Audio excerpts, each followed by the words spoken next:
Hola, ¿cómo estás? Hoy voy a responder una duda que mucha gente me comenta aquí en el canal. Al fin y al cabo, ¿cuál es el mejor edulcorante? ¿La sucralosa hace daño o no? ¿El aspartamo da cáncer o no? ¿Es la stevia el mejor de todos? ¿Es el eritritol realmente seguro?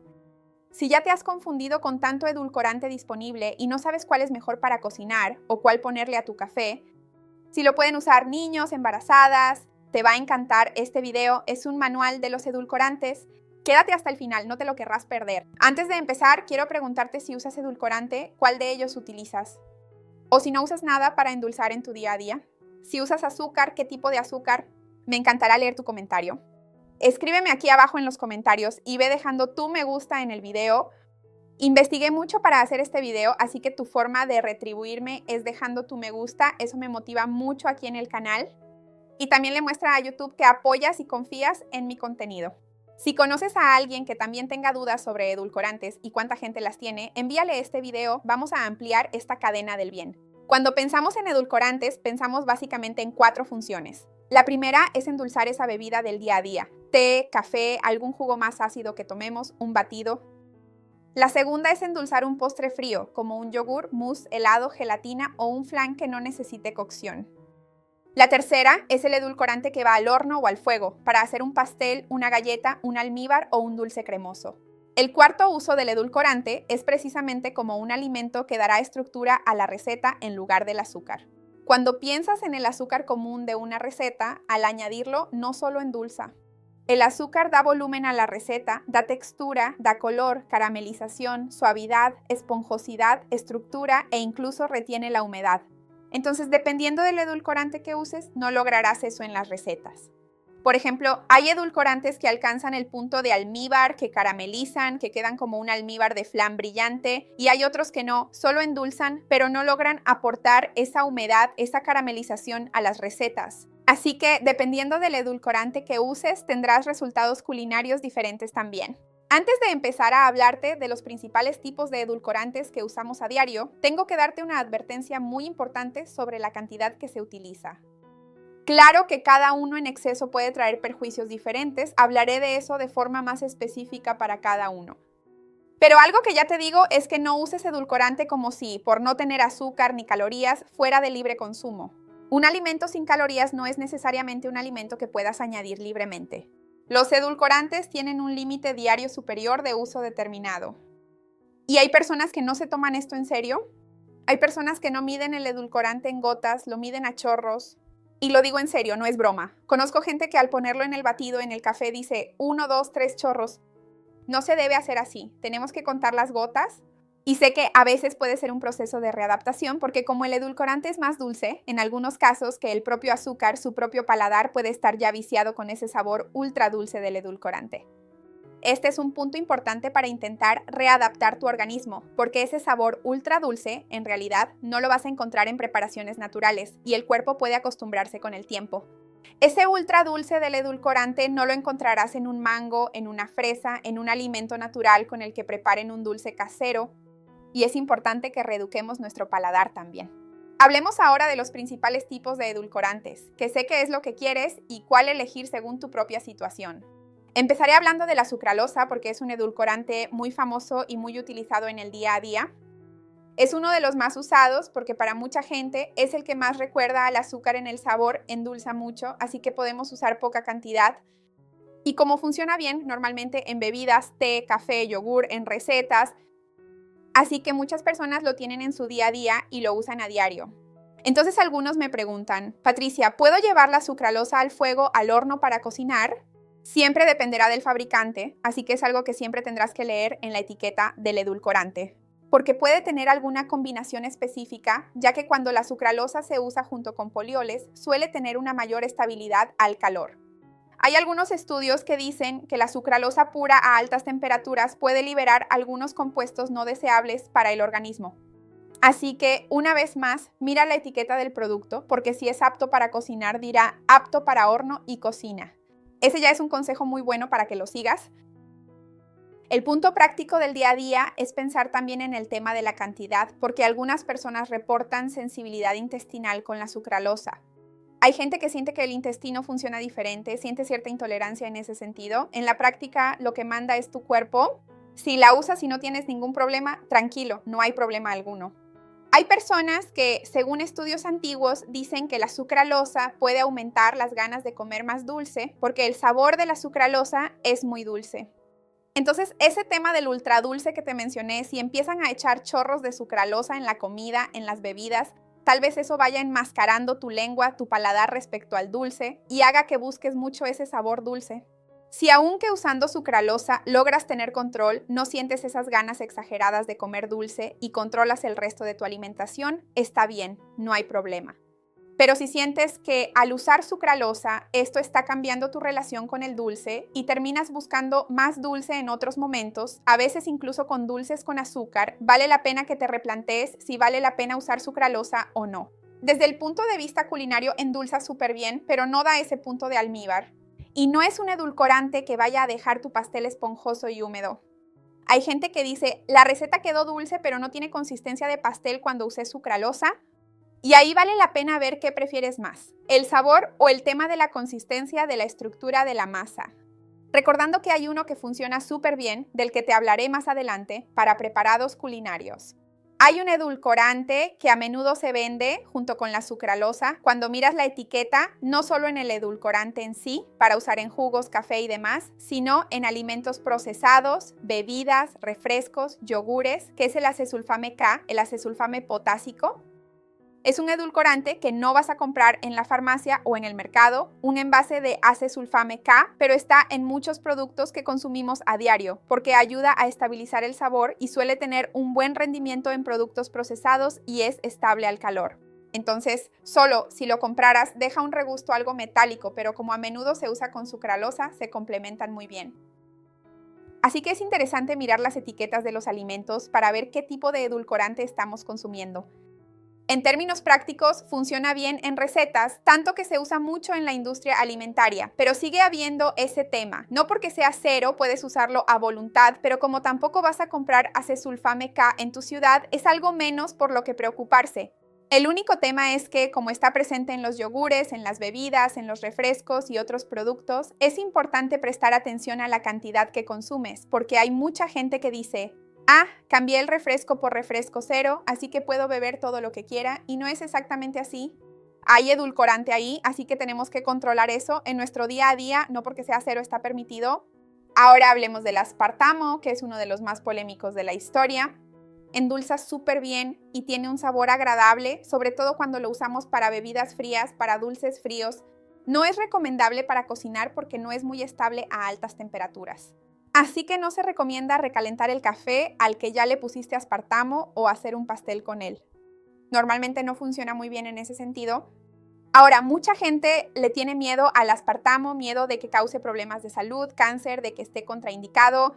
Actualmente, para la población general, dentro de los límites de ingesta adecuados, que son los que te dije que todo edulcorante debe tener un límite máximo, no tiene ningún problema. Las agencias reguladoras internacionales lo clasifican como un edulcorante de bajo riesgo cuando se consume a diario. El problema real no suele ser que utilices el edulcorante aspartamo puntualmente, ¿no? Voy a tomar un café aquí o un postre que tenga aspartamo. El problema es el exceso de consumo, porque en cantidades elevadas puede resultar perjudicial. Además, el edulcorante aspartamo tiene una contraindicación clara e importante, especialmente para las personas que padecen fenilcetonuria, por lo que debe evitarse en esos casos. Este problema específico es una persona que nace con una deficiencia en una enzima que metaboliza la fenilalanina y eso hace que este aminoácido se acumule en nuestro hígado y pueda causar daños neurológicos si no tiene un control riguroso desde el nacimiento. La buena noticia que te quiero dar es que ese examen que determina si tienes o no fenilcetonuria es la prueba del talón, que el bebé se hace ya en la maternidad cuando nace. Entonces, si tienes fenilcetonuria, ya lo sabes desde que naciste. No es algo como, ay Dios mío, ¿será que lo tengo ahora? No, si lo tuvieras ya lo sabrías porque es un rastreo muy importante que se hace apenas nace la persona. De hecho, si la persona nace con fenilcetonuria, no puede consumir aspartamo de ninguna forma. Ahora, si no tienes ese problema de salud que es serio y que es un problema que tiene que ser detectado lo más rápido posible, y si consumes una cantidad normal de edulcorante en el día a día, unas gotitas aquí, otras allá, el aspartamo puede ser utilizado en el día a día normalmente sin problemas. Vamos a hablar ahora de la sacarina y del ciclamato de sodio, que son edulcorantes más antiguos, pero que muchas personas todavía usan por su disponibilidad, porque son edulcorantes más baratos.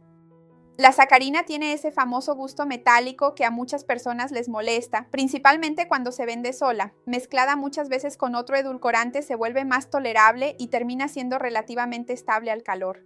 Entonces puede funcionar para bebidas calientes y algunas recetas sí soportan su sabor, que es un sabor un poquito más metálico. Otro edulcorante que también es muy polémico es el ciclamato de sodio, que es también un edulcorante muy económico, muy utilizado por muchas personas por el precio y también por la cuestión del sabor. A muchas personas les gusta, ya lo usan hace mucho tiempo y se acostumbraron a su sabor.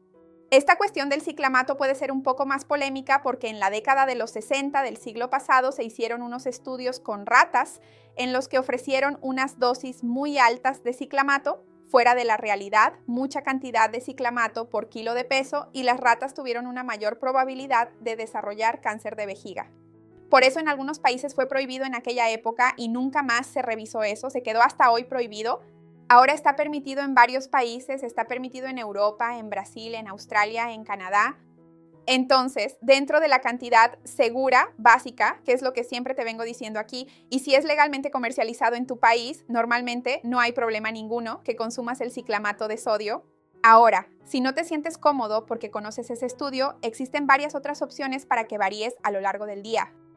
Recordando que él también muchas veces está allí en el producto dietético que compras sin que te des cuenta. Entonces, si es un problema para ti de, no quiero consumirlo, revisa la etiqueta para ver si está o no disponible.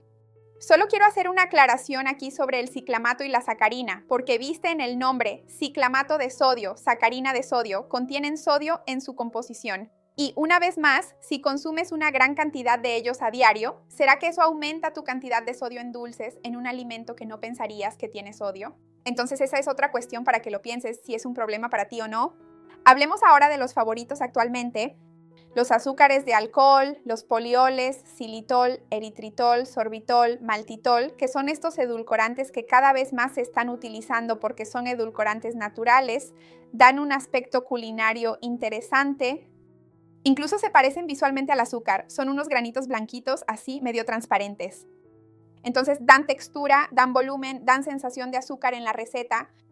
Entonces para la repostería fit, para personas que hacen recetas para vender o incluso para una fiesta, un pastel, y quieren esa apariencia de dulce real de verdad, un pastel esponjoso, un almíbar caramelizado, estos son los edulcorantes que tendrás que elegir porque ellos logran dar ese aspecto culinario muy bueno. Endulzan bien, dan un ligero frescor en la boca. Cuando te lo pones puro en la boca, ves que se derrite y queda ligeramente fresquito. Así que es bien dulce y tiene un aspecto interesante.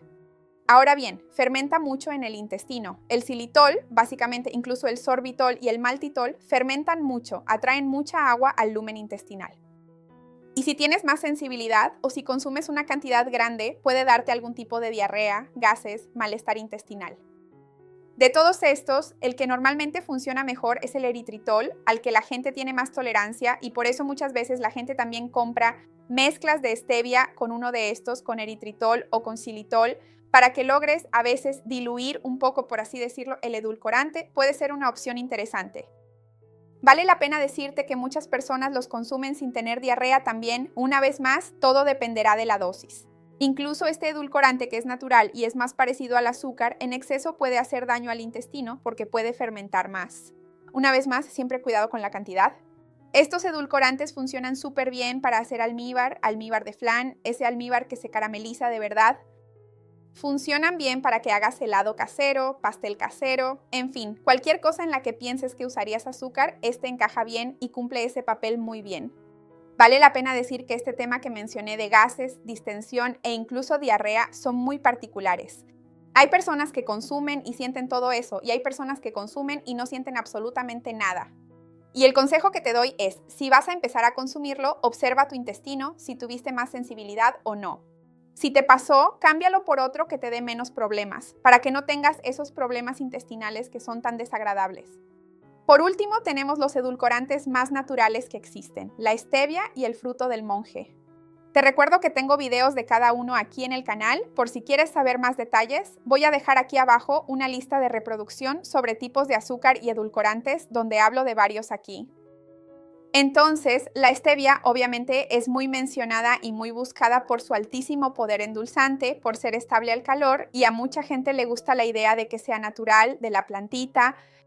El mayor problema acaba siendo sensorial, porque mucha gente siente ese sabor residual amargo de la stevia, ese amargor que queda en la lengua después, sobre todo cuando la dosis es muy alta o cuando el extracto no se ajustó bien, o por una cuestión personal, la persona ya está muy acostumbrada al efecto ultra dulce de otros edulcorantes y busca eso en la stevia, pero no te lo dará, te dará un sabor más natural. Por eso a veces hacen una mezcla con eritritol, como te dije, porque así obtienes el dulzor del eritritol y lo natural de la stevia. Pero vale la pena ver cuánto hay de cada uno, porque a veces hay 1% de stevia y 99% de eritritol, ¿no?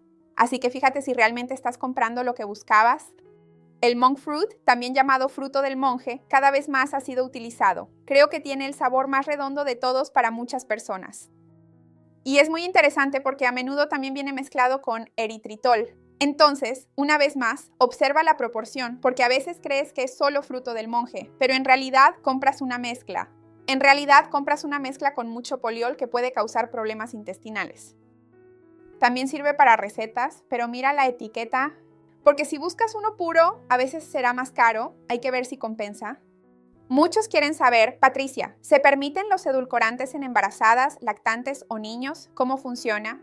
En estos casos específicos, siempre es muy importante que hables con el profesional que te atiende. Seguro que si estás embarazada y necesitas usar un edulcorante, te está atendiendo un nutricionista o un médico. Así que es importante que consultes para ver, según tu historial, cuál sería el más indicado para ti. Creo que lo más prudente durante el embarazo y la lactancia es intentar buscar el azúcar natural del alimento, de la fruta, vainilla, canela, de las especias.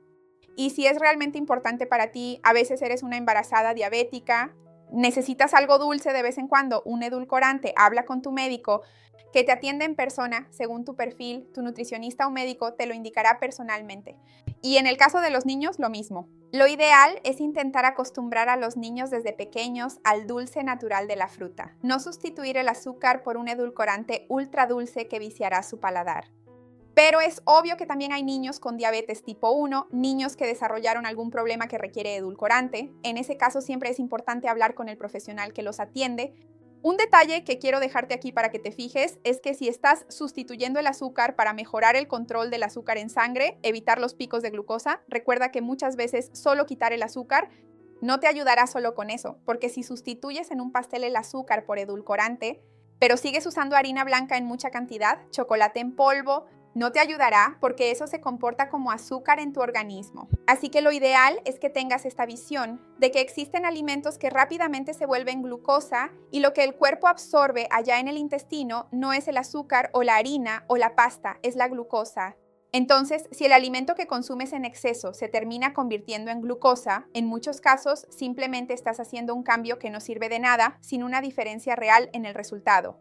Claro que siempre ayuda a quitar el azúcar, obviamente, pero recuerda el resto de la alimentación.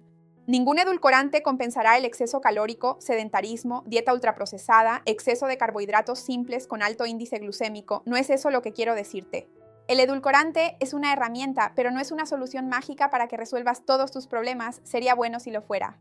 Cuéntame ahora entonces qué edulcorante usas, cuál ya usaste y odiaste, ya sea por cuestión culinaria o por algún problema que tuviste de malestar estomacal, sabor muy malo, cuál adoras más, cuál no falta en tu casa. O si no usas nada, cuéntame, me encantará ver tu comentario. Recuerda darle me gusta al video, eso es muy importante para mí, y compartirlo con quien necesite todos estos consejos. Vamos a ampliar esta cadena del bien, eso es lo que quiero aquí con el canal. Hasta la próxima, chao.